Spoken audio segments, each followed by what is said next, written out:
ایک تھی گلہری اور ایک تھا اس کا بچہ۔ بچے کا نام تھا گلو۔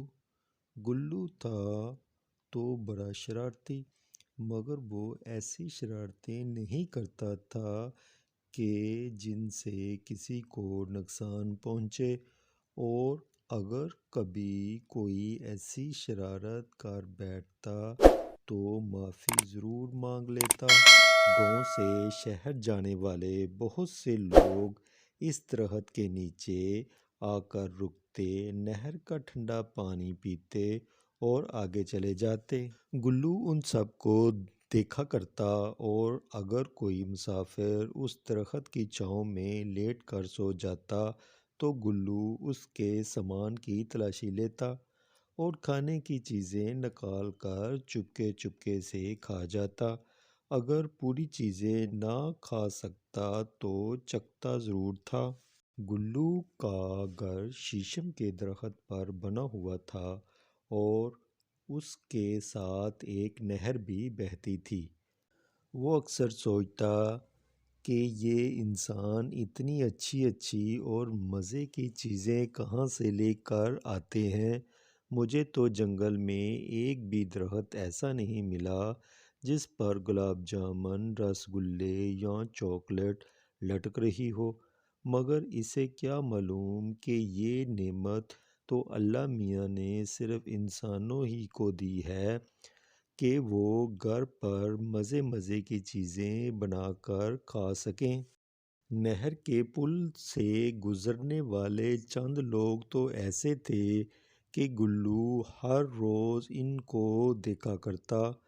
ان میں سے ایک اماں مالن تھی جو باغ سے پھول چن کر شہر بیچنے جاتی تھی۔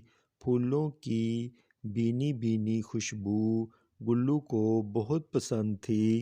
دوسرا بابا دھارا تھا جو شہر سبزی بیچنے جاتا تھا اور واپسی پر شیشم کے درخت کے نیچے بیٹھ کر چند منٹ آرام کرتا تھا۔ تیسرا اختر گوالا تھا جو دودھ لے کر شہر جاتا تھا۔ کبھی کبھار گلو اور اس کے ساتھی شرطیں لگا کر اختر کی سائیکل کے آگے سے گزرنے کا مقابلہ کیا کرتے تھے۔ ایک دن گلو اپنے دوستوں کے ساتھ درخت پر پکڑا پکڑائی کھیل رہا تھا کہ اس کی نظر شہر سے آنے والے راستے پر پڑی۔ ایک آدمی سائیکل کے پیچھے ایک بڑا سا ڈبہ رکھے آ رہا تھا۔ گلو اور اس کے ساتھی کھیل چھوڑ کر اس آدمی کو دیکھنے لگے، کیونکہ انہوں نے اس آدمی کو پہلے کبھی اس راستے پر نہیں دیکھا تھا۔ وہ آدمی آہستہ آہستہ سائیکل چلاتا ہوا شہر سے آ رہا تھا۔ یہ کون ہو سکتا ہے؟ گلو نے سوچتے ہوئے کہا۔ مجھے پتہ ہے یہ کون ہے، گلو کا دوست بولا۔ بتاؤ پھر، گلو نے کہا۔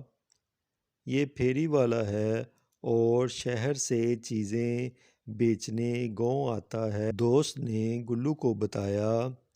گلو نے پوچھا، مگر تمہیں کیسے معلوم؟ دوست نے کہا، مجھے معلوم ہے کیونکہ اس کی سائیکل پر جو بڑا سا ڈبہ رکھا ہوا ہے اس میں طرح طرح کی چیزیں ہوتی ہیں۔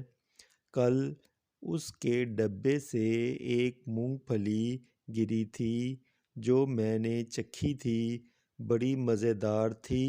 اچھا، اس کے ڈبے میں کھانے کی چیزیں ہوتی ہیں؟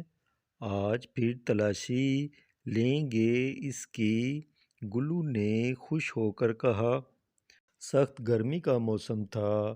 نہر پر پہنچ کر اس آدمی نے اپنی سائیکل شیشم کے درخت کے ساتھ کھڑی کر دی اور خود نہر میں پانی پینے چلا گیا۔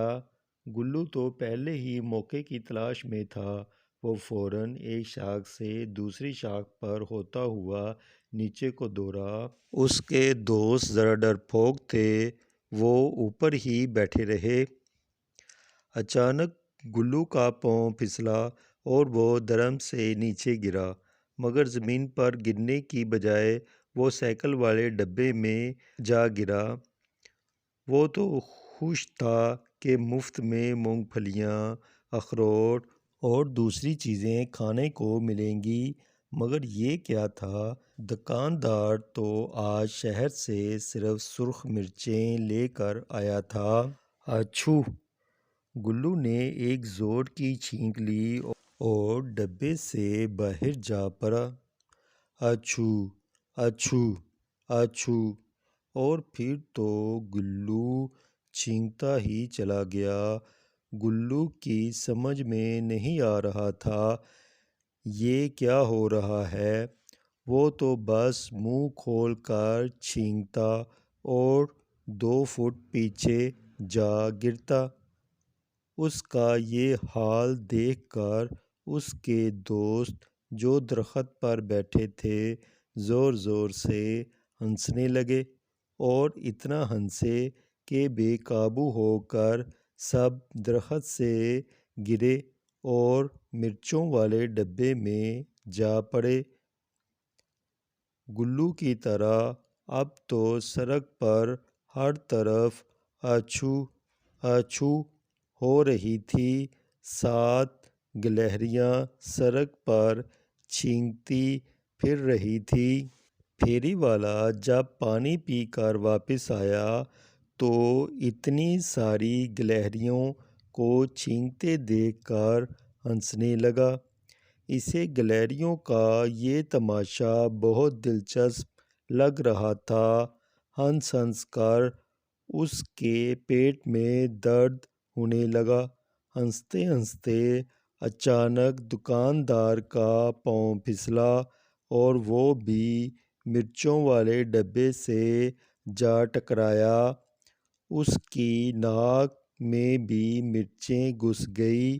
اب پھیری والا بھی گلہریوں کے ساتھ چھینکیں مار رہا تھا۔ اچھو! اچھو! اچھو! راستے پر بہت سے لوگ رک کر ان کا تماشا دیکھ رہے تھے۔ چھینکوں کی آوازیں سن کر جنگل کے اور بھی بہت سے جانور درختوں سے سر نکال نکال کر ان کا تماشا دیکھ رہے تھے اور ہنس رہے تھے۔ یوں لگ رہا تھا جیسے سڑک پر چھینکوں کا مقابلہ ہو رہا ہو۔ میری کہانی پسند آئی ہو تو میرے چینل کو like, subscribe, share and comment ضرور کریں۔ شکریہ۔ اللہ تعالیٰ آپ سب کو دونوں جہانوں کی خوشیاں نصیب کرے۔ آمین۔